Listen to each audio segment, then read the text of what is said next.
जरा सोचिए, एक ऐसा भारत जहां ना स्मार्टफोन थे और ना ही इंटरनेट। सड़कें धूल से भरी थीं, लेकिन दिलों में आजादी की आग जल रही थी। किसान खेतों में पसीना बहाते थे, लेकिन अनाज पर अंग्रेजों का हक था। छोटे व्यापारी अपनी रोटी रोजी के लिए जूझ रहे थे, लेकिन बाजार में विदेशी सामान का कब्जा था। और महिलाएं, उनकी आवाज तो गुलामी के शोर में कहीं गुमसी हो गई थीं। ये था सन 1900 का दौर, भारत के इतिहास की एक ऐसी सदी जब हर भारतीय के मन में बस एक ही ख्वाहिश थी, आजादी। लेकिन ये सिर्फ राजनीतिक संघर्ष की कहानी नहीं है, ये कहानी है उन करोड़ देशवासियों की जो अपनी रोजमर्रा की जिंदगी में भी संघर्ष कर रहे थे। बदन पर फटे हुए पुराने कपड़े, भूख से सिकड़ा हुआ पेट, हर कदम पर संघर्ष कर रहे छिले हुए पैर और आंखों में स्वतंत्रता संग्राम में अपनों को खोने के आंसू। लेकिन इतनी मुश्किल के बाद भी चेहरे पर उम्मीद से भरी अनोखी मुस्कुराहट। ऐसा था हमारे पूर्वजों का जीवन। मगर कैसा था सन 1900 के दौर का भारत? उस समय भारतीयों का रहन सहन और काम धंधा कैसा था? लोग कितने पैसे कमाते थे और कैसे जीवन जीते थे? जानेंगे इस रोचक वीडियो में और करेंगे पुराने भारत के अद्भुत सैर जो आपकी आंखों में आंसू ला देगी। लेकिन उसके पहले हर भारतीय से हमारी यह गुजारिश है कि प्लीज इस वीडियो को लाइक करने के साथ कमेंट बॉक्स में जय हिंद जरूर लिखें।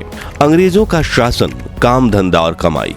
आज से 100 साल पहले यानी 20वीं सदी की शुरुआत में भारत में अंग्रेजों का शासन कायम था। लेकिन भारत के क्रांतिकारियों ने काफी हद तक भारत में अंग्रेजी हुकूमत को चुनौती देना शुरू कर दिया था। कहीं दूर बंगाल की गलियों में क्रांति की चिंगारी भड़क रही थी, तो कहीं महाराष्ट्र में समाज सुधार की लहर उठ रही थी।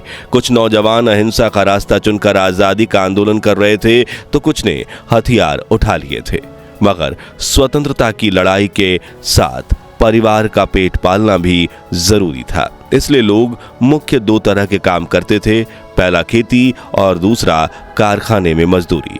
दरअसल उस दौर में अंग्रेजों ने देश में लगभग सभी बड़े राज्यों में अपने कारखानों और फैक्ट्रियों को खोला था, जहां वो भारतीय मजदूर 16-16 घंटे काम करने के बदले काफी कम वेतन पाते थे। आंकड़ों की माने तो उस वक्त लेबर को महज 20 से 30 पैसे प्रतिदिन वेतन दिया जाता था, जिससे वो बड़ी मुश्किल से अपना गुजारा कर पाते थे। वहीं गांव के ज्यादातर लोग कृषि पर निर्भर थे।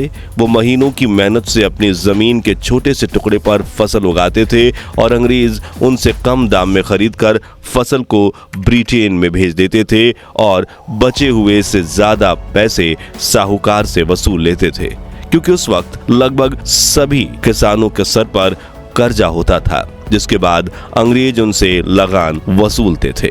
आखिर में जो पैसा बचता था उससे बहुत मुश्किल से वो अपने दिन को गुजार पाते थे। उस वक्त भारत में मुख्य रूप से चावल, गेहूं, जवार, बाजरा, कपास, नील, चाय, गन्ना और मसालों की खेती होती थी। इसके अलावा गांव और शहर की बाजार में जो छोटे व्यापारी थे उनकी भी हालत खस्ता थी, क्योंकि अंग्रेज पूरे भारत में विदेशी सामान बेचते थे।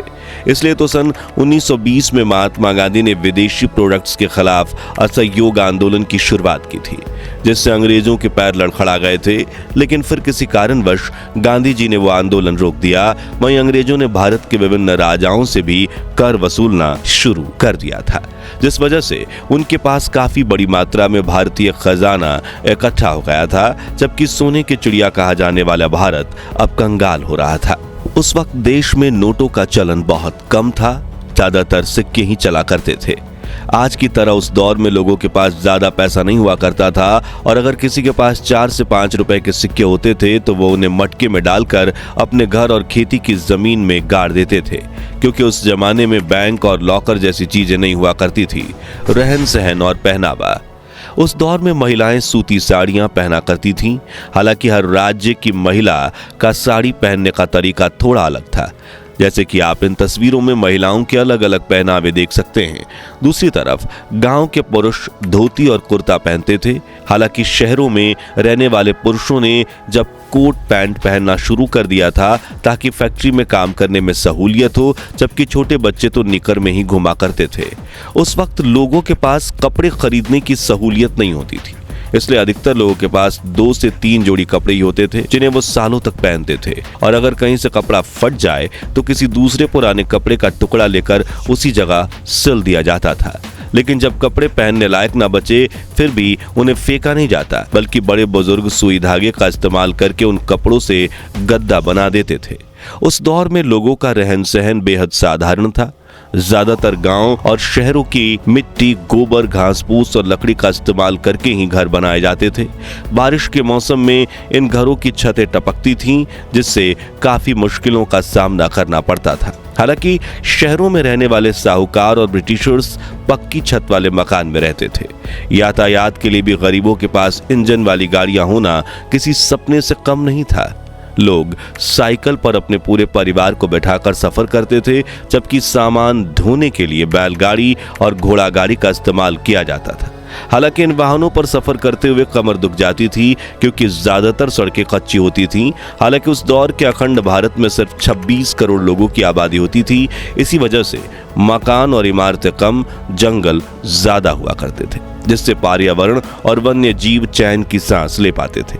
लेकिन अब तो हमने हानिकारक गैस छोड़कर प्रकृति का भी गला घोटना शुरू कर दिया है और अनगिनत प्रजातियों के वन्य जीव विलुप्त हो गए।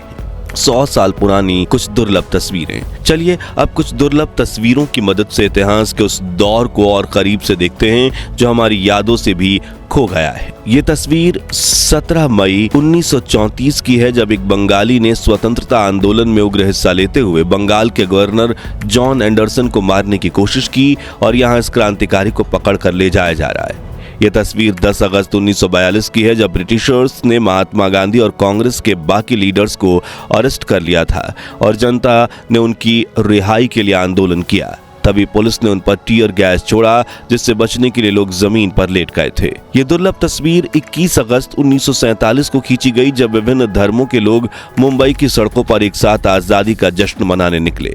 इस तस्वीर में महात्मा गांधी चरखा चला रहे हैं।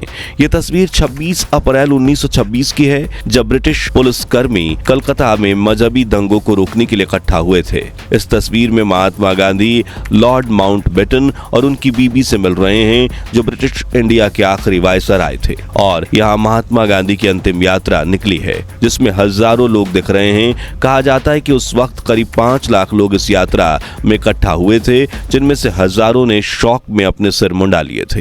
ये तस्वीर 1915 की है, जब मुंबई के वायसराय रेलवे स्टेशन में ट्रैम गाड़ी चलती थी। साल 1946 जब जिन्ना के मुस्लिम लीग ने डायरेक्ट एक्शन डे लॉन्च किया, तब कलकत्ता में काफी मजहबी दंगे हुए, जिसमें 2000 लोग मारे गए और 4000 लोग बुरी तरह से जख्मी हुए थे। अब इस फोटो को देखिए। सितंबर 1930 में खींची गई इस ऐतिहासिक तस्वीर में ब्रिटिश कपड़ों से भरी एक बैलगाड़ी मुंबई के मार्केट में पहुंचती। तभी एक भारतीय वॉलंटियर अपनी जान को दांव पर लगाकर इस बैलगाड़ी के आगे लेट जाते हैं, ताकि ये सामान मार्केट तक ना पहुंचे और देश में विदेशी चीजों की जगह स्वदेशी चीजें बिके। तमिलनाडु की इस तस्वीर में ये मासूम बच्ची मीलों चलकर पानी के 2 घड़े भरने पहुंची है। ठीक ऐसे ही बच्चे, बूढ़े और खास तौर पर महिलाएं पानी के घड़े भरने के लिए मीलों दूर तक सफर करते थे, क्योंकि तब घरों में पानी के नल नहीं होते थे। लेकिन इसी पानी की वजह से कई लोग अपनी जान भी गंवा देते थे। दरअसल सन 1900 के दशक में खासकर गांव के लोग अपने घर में शौचालय नहीं बनाते थे, इसलिए लोग नदियों और जंगलों के पास शौच करने जाते थे, जिस कारण नदियों और तालाबों का पानी दूषित हो जाता था और फिर उसी पानी का सेवन करने से लोग हैजा और गंभीर बुखार जैसी घातक बीमारियों की चपेट में आकर अपनी जान गंवा देते थे। यहाँ एक और आंखों में आंसू ला देने वाली बात यह है कि उस वक्त हमारे पूर्वज अंग्रेजों की गुलामी, उनके अत्याचारों से भी ग्रस्त थे। ऐसे में उन लोगों के बीच प्रेम और हमदर्दी की भावना अधिक थी।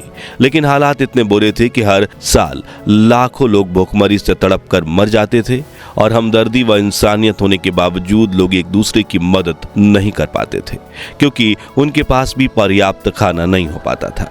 मगर हमारा देश महान भारत है और यहाँ के महान क्रांतिकारियों की बदौलत हमारा देश उस मुश्किल दौर से भी उभरा और 1947 में अंग्रेजों की गुलामी से आजाद होकर देशवासियों को खुली हवा में सांस लेने का मौका मिला। अब एक वो दिन था जब भारतीय अंग्रेजों के सामने संघर्ष कर रहे थे और एक आज का दिन है जब भारत ब्रिटेन से भी आगे निकल चुका है। आज हम ब्रिटेन और यूनाइटेड किंगडम को मच्छर की तरह मसल कर फेंक सकते हैं। तो आज के लिए बस इतना ही।